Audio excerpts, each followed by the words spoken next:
A fúria da tempestade naquela noite foi tão forte que destruiu a embarcação onde tinha muitos viajantes, famílias, pessoas de todas as classes, mas tinha também um grupo de prisioneiros que estava sendo levado para outro país para ser julgado. Aquela tempestade fez, então, muitos náufragos naquela noite. Pessoas se agarraram naquilo que podiam, alguns entraram nos botes salva-vidas e estavam ali à deriva. O resgate chegou na noite posterior. E então, aquela luz forte daquele navio de resgate, procurando sobreviventes, um alto-falante gritando, quem quiser ajuda, se movimente que a gente vai até vocês aí para resgatar. Os prisioneiros que estavam naquele barco tinham tomado um bote salva-vidas e decidiram não buscar a luz, porque não queriam ser julgados por aquele país que vivia na luz. Preferiram ficar ali pensando que alguém deles viria resgatá-los, mas não vieram. Não vieram. Essa é a proposta de Jesus para nós nesse dia de hoje. É por isso que ele se apresenta nesse Evangelho de São João, capítulo 12, versículos 44 e seguinte, como a luz. Olha o que diz Jesus.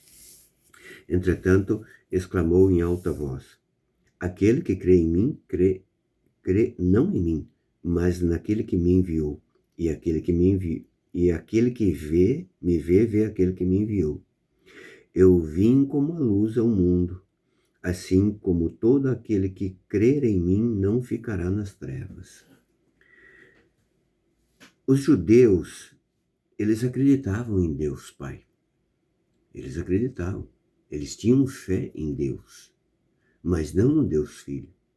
Então Jesus aqui está dizendo, olha, tudo que eu faço, os milagres que eu faço, a minha doutrina não é minha, mas é do Pai, do Deus Pai que vocês acreditam. É por isso que ele fez tantos milagres, tantos prodígios, porque isso chancelaria aquilo que ele ensinou, né? Aquilo que as curas que ele fazia, isso chancelaria então os ensinamentos dele, a doutrina dele. Né? E por isso ele veio como a luz.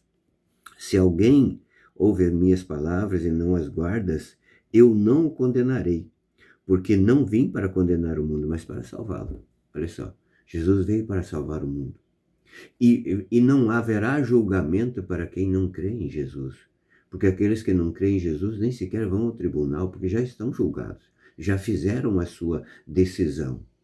Porque veja, no momento da nossa morte, eu creio que no momento da morte haverá ainda assim, poderá haver numa misericórdia de Deus, ele se coloca, né, a nossa presença ali.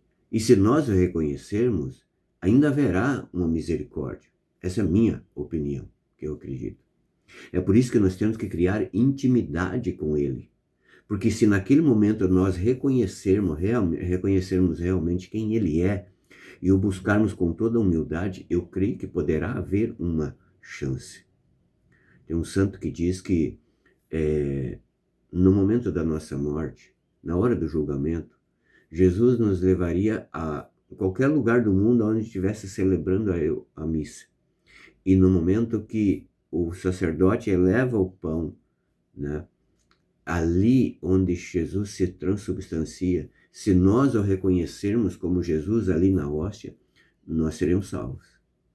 Nós não sabemos como será, mas nós sabemos pelas palavras de Deus que a luz que ele trouxe ao mundo é para iluminar o nosso coração, a nossa vida. Porque diante da luz, nada pode se esconder, mas é preciso buscar essa luz. É preciso, sabe, quando a gente acorda na madrugada e liga a luz, me incomoda bastante. Mas tem um período de adaptação, a gente vai se adaptando. E como é bom poder caminhar aonde tem luz, aonde a gente enxerga, né? Quantas vezes a gente tropeça em locais escuros, né? A gente entra numa sala escura para fazer alguma coisa, a gente tropeça ali até achar o interruptor da luz. Jesus veio como luz. Só depende de nós querermos a luz ou não. Queremos viver sob a luz do Evangelho, a luz de Jesus ou não. Essa é a nossa decisão. Fale para Jesus o que você quer hoje. Deus te abençoe.